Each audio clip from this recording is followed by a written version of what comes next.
حسب الناس أن يتركوا أن يقولوا آمنا وهم لا يفتنون ولقد فتنا الذين من قبلهم فليعلمن الله الذين صدقوا وليعلمن الكاذبين أم حسب الذين يعملون السيئات أن يسبقونا ساء ما يحكمون من كان يرجو لقاء الله فإن أجل الله لآت وهو السميع العليم.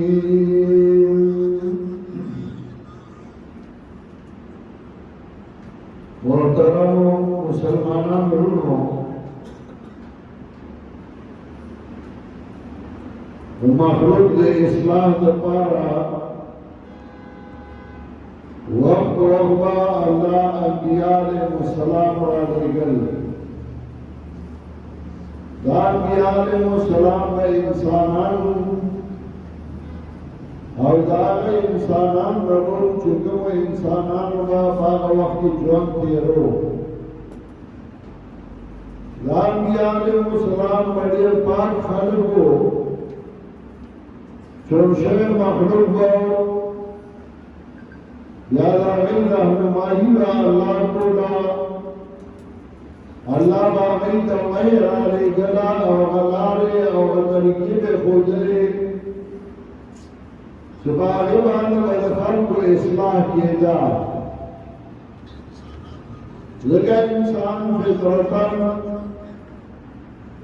گناہوں کئی اور ثواب کارونوں کئی انسان کا قسم مرضی خوشحالوی انسان خاندیوں اور جگروں کئی وعلامہ انبیاء علیہ السلام علیہ گل اور اگئی گاہ انسانان تا صحیح دار خودلے اور دا غلط کارون میں انسانان میں نکول زیر بارفہ اللہ وحی کلا انبیاء علیہ السلام تا اور ای طرح لار خودلا چکدین طریقہ بانے دخل کو اصلاح کری. جناب رسول اللہ صلی اللہ علیہ وسلم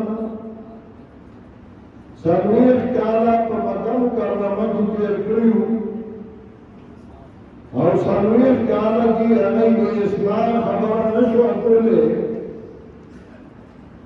سرویخ کالا بعد اللہ وحی راولی گلا اور جناب رسول اللہ صلی اللہ علیہ وسلم نے بھی اقرار باسم ربک الذی خلق. اللہ کتاب والا دانا کتاب کو آیا دانا کتاب مخلوق تورا سوال اور قرآن کے اللہ داری ذکر کئی. اللہ فرمائی وَكَذَلِكَ أَوْحَيْنَا إِلَيْكَ رُوحًا مِنْ أَمْرِنَا مَا كُنْتَ تَدْرِي مَا الْكِتَابُ وَلَا الْإِيمَانُ. من تاتلوی لاج راولی تا تمتا نوا چھ قرآن بیان بسنگئی ایمان بیان بسنگئی واللہ پیغمبر پاک تا قرآن راولی اور پانی بات روحون علاج ہوگا اور خلق دیوار کو خودنا. قدیر قرآن کریم کی داخلی اصلاح سے پدی کے عمل اصلاح سے پدی کے معاشرے اصلاح سے دیگر مور اپنا حقوق سے دیگر اولاد حقوق سے دیگر بادشاہ و رعیت درمیان حقوق سے دیگر خزے و خابر درمیان حقوق سے قرآن یہ کامل کتاب دے چې د انسان ټوله معاشره هغه سموي. دا جدا خبره ده چې موږ د قرآن نه ځان نه خبرو، د قرآن ځان نه پوهه کوو، صرف تلاوت وکړو، ثواب حاصل کړو، خو چې قرآن کې مقصد نه راغلی او هغه مقصد نه حاصلو. نو قرآن کریم کې الله دا ټولې لارې ښودلې. خو قانون دا دی چې کله پرې یو شي باندې مشقت او تکلیف حاصل کړي نو هغه نتیجه بیا ډېره خوږه وي. پښتانه وایي اول د ځان غوښې وګوره نو بیا ورته ښکار غوښې وخورئ. ځان وکړه ښکار وکړه نو بیا به د ښکاره غوښې وخورئ. نو قرآن کریم چې څنګه خلکو د عقیدې اصلاح کوي، د عمل اصلاح کوي، نو ورسره د امتحانونو او تکلیفونو ذکر هم کوي. چې امتحانونه به راځي، تکلیفونه به راځي، دا نه چې تشې خوشحالۍ به وي او مزې به وي، تکلیف به هم راځي او هغه به هم برداشت کوې. ستاسو مخکې ما د سورې عنکبوت یو څو آیاتونه ولوستل. په دې ټول سورت کې الله موږ ته څه وایي؟ لنډه خبره کوي. دا سره مخکې دا ذکر کوي چې امتحانونه به راځي او هغه به برداشت کوې، تکلیف به راځي او هغه به برداشت کوې. د عربا یو شعر دی، یو شاعر وایي جزا الله الشدائد كل خير عرفت بها عدوي من صديقي. الله دې مصیبتونه ډېر خیر ورکړي، ما په دوست او دشمن پېژانده. عبدالرحمن بابا وایي دوست او دشمن به در معلوم شي ای رحمانه، کله کله د غمونو باران کوي. دوست او دشمن هغه پته لګي چې تکلیف راشي نو پته ولګي دا مې دوست او دا مې دشمن و.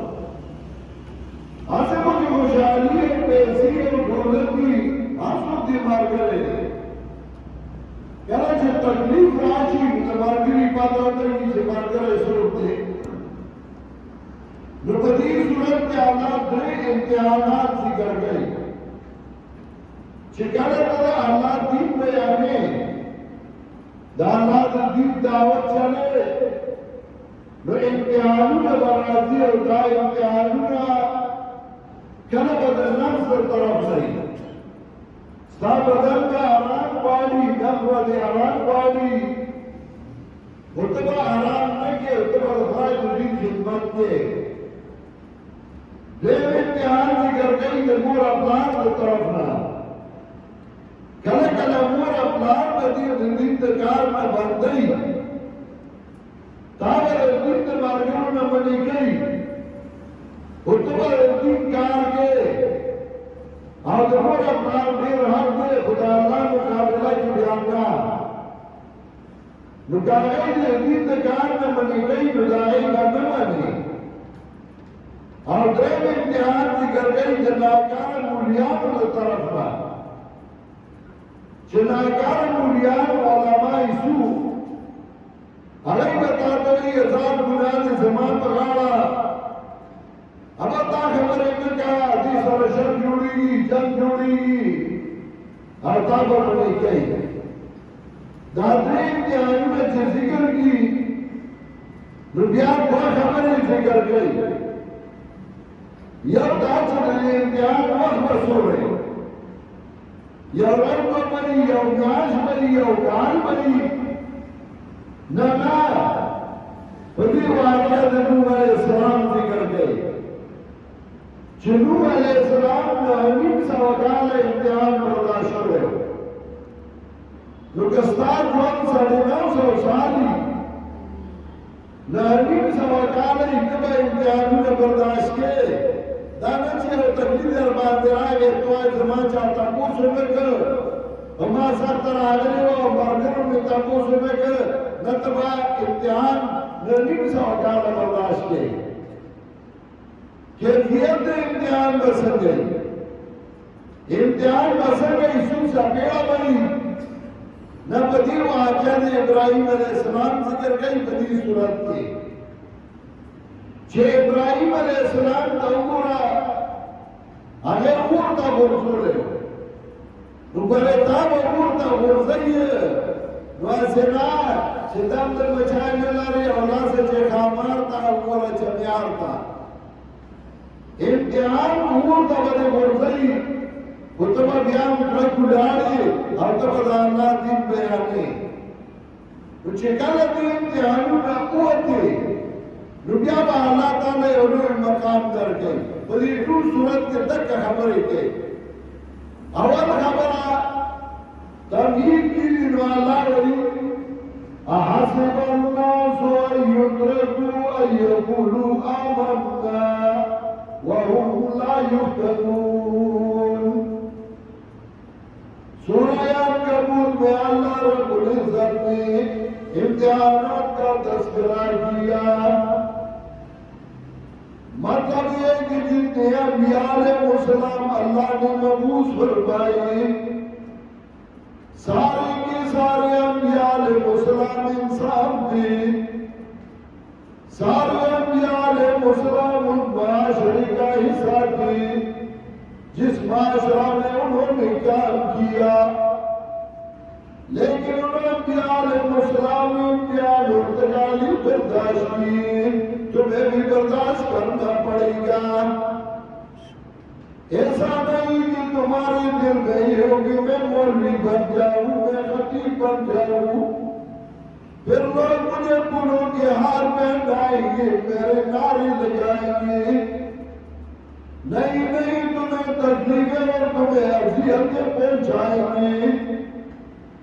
ابھی صورت میں اللہ رب العزت نے تین قسم کے امتحانات ذکر کیے کتنے تین پہلا امتحان اپنے نفس کی طرف سے ہوگا وَمَنْ جَاهَدَ فَإِنَّمَا يُجَاهِدُ لِنَفْسِهِ إِنَّ اللَّهَ لَغَنِيٌّ عَنِ الْعَالَمِينَ پہلا امتحان اپنے نفس کی طرف سے تمہارا نفس آرام کا طلبگار ہوگا تمہارے ذہن میں یہ ہوگا کہ میں تھکا ہوا ہوں آج مجھے آرام کرنا چاہیے لیکن تمہیں آرام کرنا نہیں ہوگا تم راحت اور سکون سے زندگی نہیں گزارو گے تمہیں کام کرنا ہوگا دوسری جگہ اللہ نے فرمایا لَقَدْ خَلَقْنَا الْإِنسَانَ فِي كَبَدٍ انسان کو ہم نے مشقت کے لیے پیدا کیا ہے انسان مشقت اٹھائے گا تکلیف اٹھائے گا ساری دنیا مخالفت کرے گی گالی گلوچ ہوگی تمہیں اذیت اور تکلیف پہنچائے گی لیکن تمہیں تکلیف برداشت کرنا پڑے گا اب یقین جانے اب عصر کے ٹائم میں گھر آیا بہت تھکا تھا چور بدن میں قالین پہ اپنے کمرے میں سو گیا اور تھوڑا سا آرام کیا اور جب آ رہا تھا تو بخار بھی تھا لیکن میں نے یہ سوچا کہ میں نے وعدہ کیا ہے اپنے ساتھیوں کے ساتھ جانا تو ضرور ہے میں بیمار ہوں یا صحت مند ہوں میں ضرور جاؤں گا سب سے پہلا امتحان اپنے نفس کی طرف سے ہوگا تمہارا نفس مطالبہ کرے گا آرام کا لیکن تمہیں آرام کرنا نہیں ہوگا کام کرنا ہوگا تمہیں اللہ نے مشقت کے لیے پیدا کیا ہے تو پہلا امتحان اپنے نفس کی طرف سے وَمَنْ جَاهَدَ فَإِنَّمَا يُجَاهِدُ لِنَفْسِهِ إِنَّ اللَّهَ لَغَنِيٌّ عَنِ الْعَالَمِينَ جس نے جہاد کیا تو اپنی نفس کے لیے جہاد کیا وَمَنْ جَاهَدَ نَفْسَهُ بِالصَّبْرِ وَالطَّاعَةِ جن نے جہاد کیا صبر کے ساتھ اور اطاعت کے ساتھ فإنما يجاهدون لنفسه وہ جہاد کرتا ہے اپنے نفس کے لیے ان اللہ لغنی عن العالمین یقینا اللہ بے پرواہ مخلوق کی عبادت سے اللہ کو کوئی ضرورت نہیں تمہاری عبادت کی تمہیں نفس دیا ہے تمہیں زندگی بخشی ہے تمہیں تکلیف اٹھانا پڑے گا دوسرا امتحان والدین کی طرف سے کبھی کبھار والدین تمہارے مخالف ہوں گے تمہیں توحید کی خدمت اور سنت کی خدمت سے منع کرتے رہیں گے والدین کا بہت حق ہے حدیث میں آتا ہے ایک صحابی آیا اور رسول اللہ صلی اللہ علیہ وسلم سے پوچھے من عمر یا رسول اللہ اے اللہ کے رسول میں کس کے ساتھ احسان کروں اللہ کے رسول نے فرمایا امتا اپنی ماں کے ساتھ احسان کرتے رہو پھر پوچھنے لگا کالا سبحان کالا امتا پھر میں کس کے ساتھ احسان کروں تو حضرت نے فرمایا ماں کے ساتھ تیسری دفعہ پوچھنے لگا سبحان پھر میں کس کے ساتھ احسان کروں حضرت نے فرمایا امتا اپنی ماں کے ساتھ احسان کرتے رہو چوتھے دفعہ پوچھنے لگا کالا سبحان کالا سبحان کا سبحان اقرب فالاقرب رسول اللہ صلی اللہ علیہ وسلم فرمانے لگے پھر باپ کے ساتھ احسان کرتے رہو پھر اپنے رشتہ داروں کے ساتھ احسان کرتے رہو پھر دوسروں کے ساتھ احسان کرتے رہو اسلام تو ہمیں یہ سکھاتا ہے یہ نہیں سکھاتا کہ آپ دوسروں کے ساتھ دشمنی کرو دوسروں کے بدخواہ بن جاؤ ہمیں یہ سکھاتا ہے احسان کرتے رہو ماں کے ساتھ احسان باپ کے ساتھ احسان رشتہ داروں کے ساتھ احسان ارشاد فرماتا ہے علیکا ببر الوالدین کلیہما وبر ذوی القربى وبر الابائین آپ پر لازم ہے احسان اپنے والدین کے ساتھ اور پھر اپنے رشتہ داروں کے ساتھ اور پھر دوسروں کے ساتھ اور قرآن اور حدیث کو اگر آپ دیکھیں مطالعہ کریں تو والدین کا بہت زیادہ حق ہے اگر کسی کا والد غلام ہو اور وہ اس کو پیسوں سے لے لے اور آزاد کرے پھر بھی اس کا احسان اپنے باپ پر نہیں ہے اتنا احسان ہے والدین کے ساتھ احسان کرنا چاہیے لیکن ایک موقع پہ اگر والدین اللہ کے مقابلے میں آئے تمہیں توحید سے منع کرے تمہیں شرک کی طرف راغب کرنا پڑے تو پھر اللہ نے فرمایا وَوَصَّيْنَا الْإِنسَانَ بِوَالِدَيْهِ حُسْنًا ہم نے حکم کیا ہے احسان کو اپنے والدین کے ساتھ احسان کا انسان کو میں نے حکم کیا ہے کہ والدین کے ساتھ احسان کرتے رہو پھر فرمایا وَإِنْ جَاهَدَاكَ لِتُشْرِكَ بِي مَا لَيْسَ لَكَ بِهِ عِلْمٌ فَلَا تُطِعْهُمَا اگر یہ والدین تمہارے ساتھ لڑ پڑے کہ تم اللہ کے ساتھ شریک ٹھہراؤ پھر ان کا نہ ماننا ایک صحابی رسول اللہ صلی اللہ علیہ وسلم کے پاس تشریف لائے فرمانے لگے حضرت ان امی میری والدہ ہے اور وہ مجھے کہتی ہے واللہ لا تمر طعاما ولا اشرب شرابا حتی تکفر بمحمد صلی اللہ علیہ وسلم میری بوڑھی ماں اور مجھے کہتے ہیں خدا کی قسم میں کھانا بھی نہیں کھاؤں گا میں پانی بھی نہیں پیوں گا اس وقت تک جب کہ تم رسول رسول اللہ صلی اللہ علیہ وسلم سے انکار میں کرو گے؟ میں اس وقت تک میں کھانا کھاتا ہوں، میں پانی پیتا ہوں، منہ کا ہڑتال کیا اس نے، میرے والدہ بھی منہ کا ہڑتال کیا، اب میں کیا کروں؟ والدہ کی مان لوں یا آپ کا مان لوں؟ تو رسول اللہ صلی اللہ علیہ وسلم فرمانے لگے وَإِنْ جَاهَدَاكَ لِتُشْرِكَ بِي مَا لَيْسَ لَكَ بِهِ عِلْمٌ فَلَا تُطِعْهُمَا۔ یہ تو صرف بائیں بوڑھی بائیں ہے، اگر باپ بھی ساتھ مل جائے تمہیں منع کر دے رہی ہے اس توحید سے، اور تمہیں حکم کر دے رہی ہے کہ اللہ کے ساتھ کسی کو شریک ٹھہراؤ، نہ ماننا اس کا، ان کا پھر نہ ماننا۔ اللہ کا کوئی سانچہ اور کوئی شریک نہیں ہے۔ نماز میں تم پڑھتے ہو سبحانک اللہم، ابتدا میں آپ پڑھتے ہو اللہ تو پاک ہے، کسی سے پاک ہے، سبحان اللہ عما یشرکون، اللہ پاک ہے ان سے جو تم لوگ ان کے ساتھ شریک ٹھہراتے ہو۔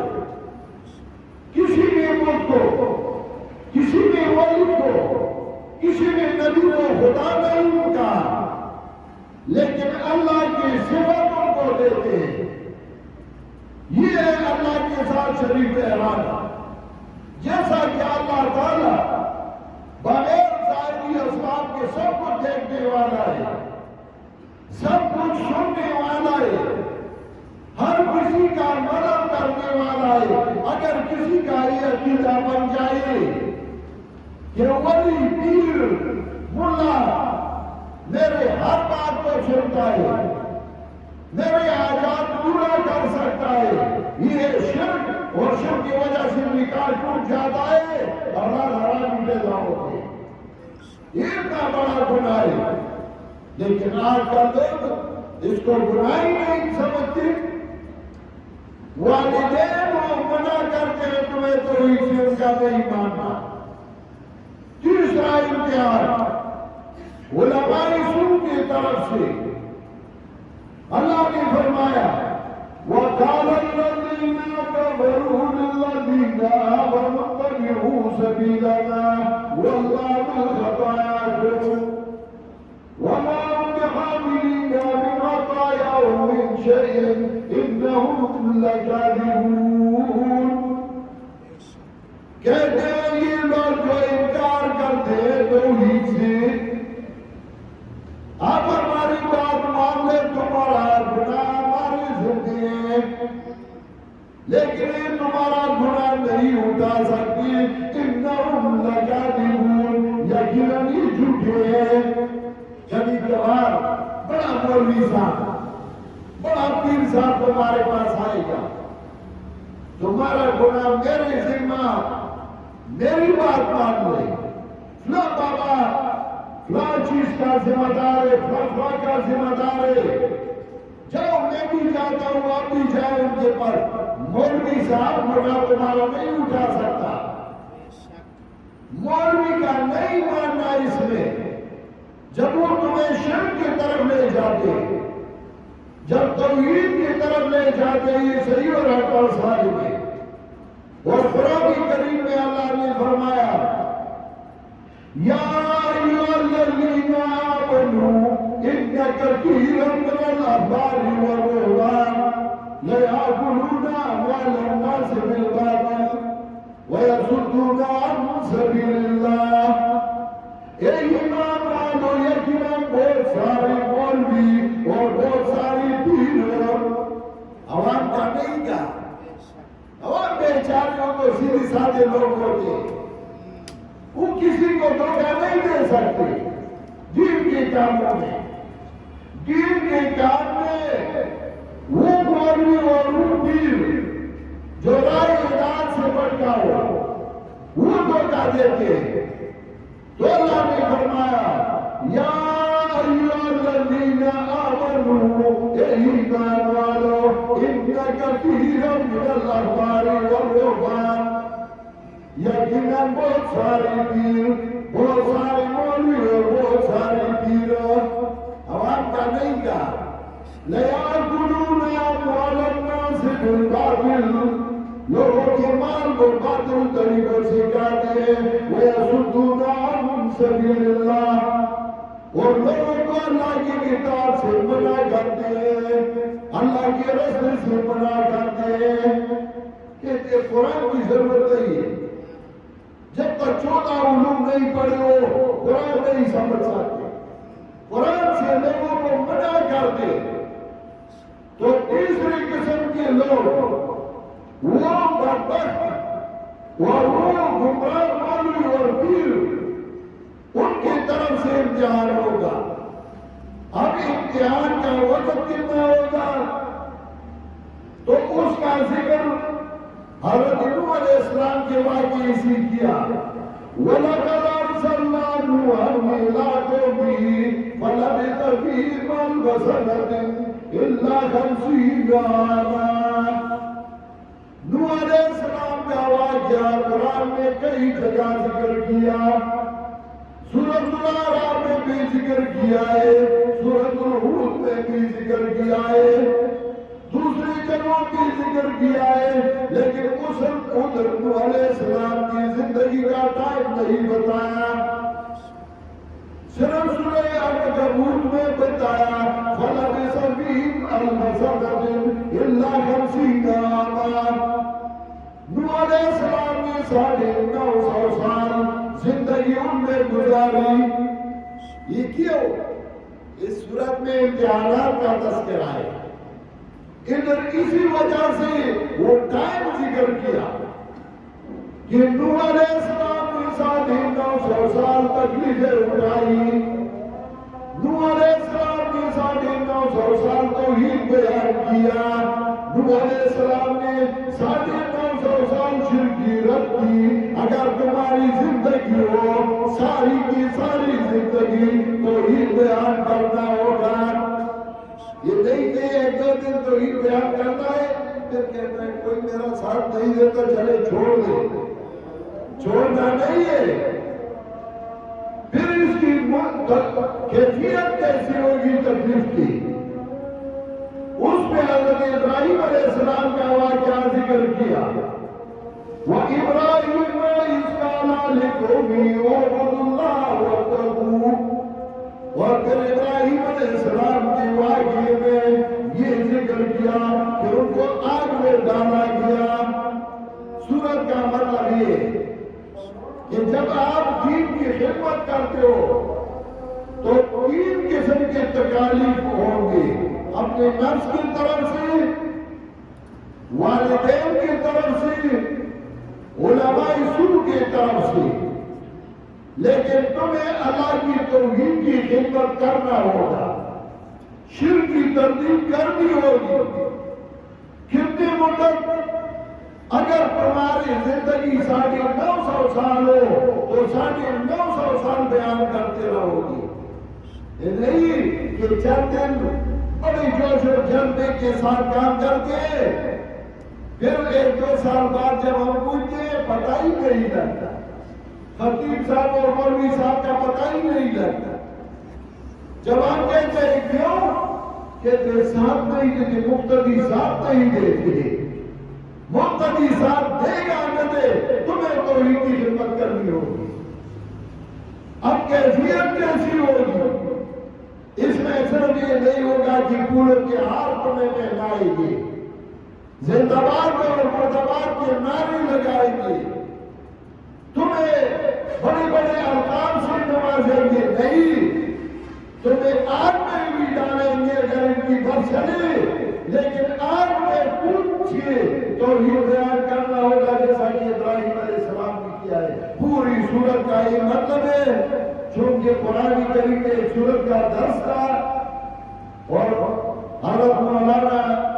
سجاد الرحمان صاحب اور ان کے ساتھیوں نے مجھے دعوت دی تھی